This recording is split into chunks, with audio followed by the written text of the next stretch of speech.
Today, we're diving into a really harrowing tale of survival at sea.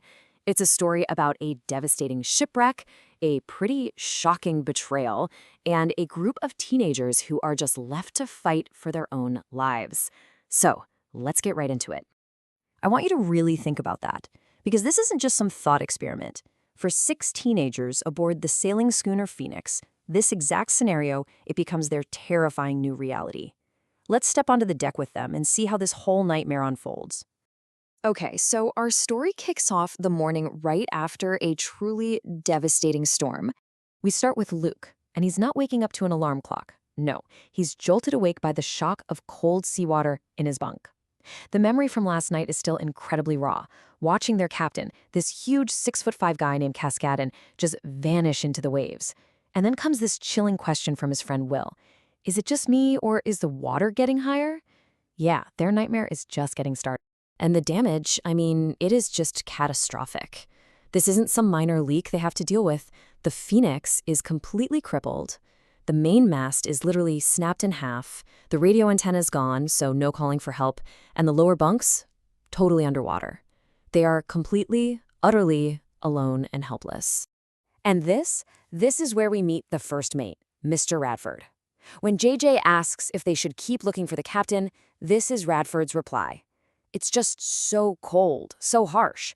And it immediately establishes him as the new and frankly terrifying authority on this boat. So, with the captain gone, Radford takes command. Radford's plan is, well, it's brutal, but it's a simple 3-step strategy for survival. First, pump the water out. Second, clear their one and only usable sail. And third, lighten the ship by ditching everything that isn't essential. We're talking luggage, books, kitchen supplies, even furniture goes overboard. It's harsh for sure, but at this point, it feels like it's their only option. But all their frantic work, it's not enough. The pumping, the ditching of the gear, it's not working. Radford checks the waterline, and he comes back with this look of absolute fury and despair on his face. His plan is failing, and his desperation, well, it quickly turns to rage, and he takes it out on the crew. And this is a huge turning point. JJ makes a mistake. He accidentally pulls the cord on the emergency life raft and inflates it. Radford's reaction is just explosive, a rage that's described as barely human. But then, just as suddenly as it appeared, the anger is gone, and it's replaced by this eerie, sullen silence. And Will just nails it with this quote, right? It perfectly illustrates the new, really ominous atmosphere on the ship. A guy who yells at you, you get it. But this silent, withdrawn Radford, that's something else entirely. It's incredibly unsettling, and as they're about to find out, it's for a very, very good reason. And that scary silence, the next morning, it's broken by a discovery that is so much worse than anything they could have possibly imagined. He's just gone, vanished. At first, the crew hopes maybe he just fell overboard. But they pretty quickly discover the truth is far more calculated and so much more cruel. See, he didn't just disappear, he deserted them. And look at what he took. The only other boat they had, their navigation system, and most of their food. This was no accident. This was a deliberate act of abandonment. And then, the most horrifying realization of all just dawns on them. Radford didn't just leave because he was cruel. He left because he knew the ship was a lost cause. He knew the pumping was pointless. He knew they were sinking. So let's just break this down. Their situation went from dire to absolutely deadly. They thought the ship was just badly damaged. Turns out it's actively sinking. They thought their mate was just a mean guy. Turns out he basically signed their death warrants. They knew they were lost, but now they know they are completely and totally alone.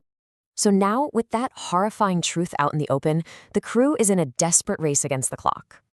Their last desperate hope is the ship's engine. The only problem, it's completely submerged in seawater.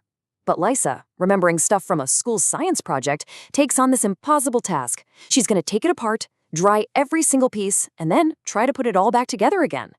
Can you just picture this scene? The entire engine, piece by tiny piece, pulled from the flooded engine room and just laid out on a couple of beach towels.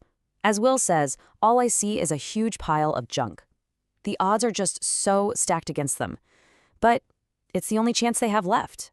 And then, after hours of this grueling, impossible work, Lyssa emerges from the engine room.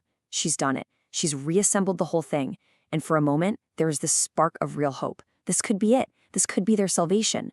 But in stories like this, you just know that hope can be a really fragile, dangerous thing. Their final gamble is about to go catastrophically wrong. And it all happens in a split second. Will, he's exhausted from fanning the engine hatch, so he rests his arm for just a moment. A gust of wind catches the greasy towel he was using. It floats down, covers the hatch, trapping all the gasoline fumes inside, right as Lyssa hits the starter. The result is a mammoth explosion. Dusk turns as bright as day. The entire middle of the ship, the cabin, the galley, it's just gone, replaced by this giant pillar of flame. Luke, Will, and Lyssa are all thrown clear over the stern and into the sea. So their last hope didn't just fail, it completely destroyed what little they had left. Now it's no longer about saving the ship, it's just about surviving the next few minutes in the dark, burning water. The scene is just apocalyptic. The sun is down, the only light is coming from the burning wreckage of the Phoenix and the gasoline slick that's on fire on the water's surface. The survivors are scattered, they're disoriented, and they're all just struggling to overcome their shock and their panic. In all the chaos, Luke manages to find a piece of floating debris. Then he finds Will. Then they spot Ian clinging to a piece of sail. And finally, Charlotte dives from the sinking mast just moments before the ship goes under for good. Out of the 6 kids left on that boat, 4 of them are together. And this is where we have to leave them. 4 survivors clinging to a piece of a cabin top in a vast, dark ocean. Their desperate calls for Lyssa, the girl who tried so hard to save them, and for JJ, go completely unanswered. Their story is far from over.